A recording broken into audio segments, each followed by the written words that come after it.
welcome to LearnCity. In our last class, we discussed the importance of email marketing. And while we were discussing it, we mentioned that one of the reasons why email marketing is important is because it can be personalized, it is low cost and high impact. In today's class, we'll be talking about the factors to consider when choosing an email marketing. It is important to also note that email marketing is becoming more important daily, and studies shows that more than 90% of consumers check their email at least once a day. Can you imagine? We all check our emails for one thing or the other. Some people check their emails for opportunities. There are some jobs that when you're applying to get more information about the job, you have to put in your email address. And once you put in your email address, you keep checking every day to be sure that there's no new posting or there's new posting to apply for new ones. So imagine checking your email at least once a day. That is wonderful, right? Email is also very affordable, with US studies showing that it delivers an average return of $44 for every dollar spent. Can you imagine? Just by clicking and checking just an email, someone else is making money off it. Wow. The US study shows that it delivers an average return of $44 for every dollar spent. That means for clicking your email to check a mail, it means someone else at the background is making $44 as an average return for every dollar spent. Although brands may have lots of followers on various social media channels and access to consumers via Google, they don't own this relationship, and they need to always comply with rules and policies set by others for continued access to it. This is unlike email, where brands fully own and control the relationship with their consumers. I would like to state an example here.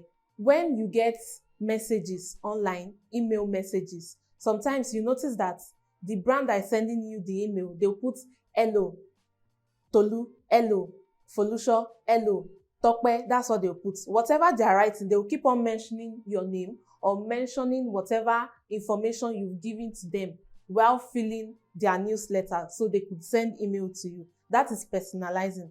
But when you go on social media like Twitter, IG, if they want to talk to you, they will say my family members, my customers, my family. They have to generalize because they have to comply with rules and policy set by Google, set by IG, set by Twitter for them to comply. But those that use email marketing don't have to follow these strict codes, rules, policies at all. They can personalize theirs. They can control the relationship with their consumers. This brings us to email service providers. Email service providers has evolved in recent years. While many were slow to react to the modernization and other technology, most of the main platforms are now engrossed and offer advanced features at competitive price. And while business has its own unique requirements, there are a list of key factors most businesses need to consider in choosing an ESP. As I said earlier, ESP is email service provider. And first of all, they have to consider the audience permission. If you've been listening to the lesson so far, you notice that I keep on saying you have to subscribe, you have to subscribe. That is what audience permission is about. The brand, whatever email marketing strategy they are trying to build, what they need to know is that it cannot be forced. You cannot force a person to get your brand worth by subscribing to your email. The person has to want to do it by themselves. It means that's why you notice if you go on someone's IG page and the person wants you to subscribe to their newsletter, you will see the curriculum, like the design of the person's website, where the person will write, put in your email if you want to be getting more information about your good or about their goods, about their products, about their equipment.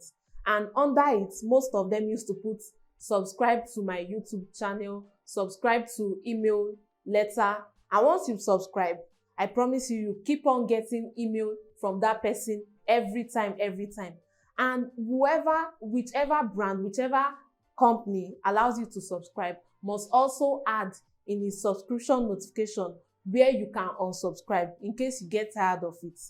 That means whether they like it or not, it has to be based on you want them to send you an email letter, or you don't want them to send you an email letter.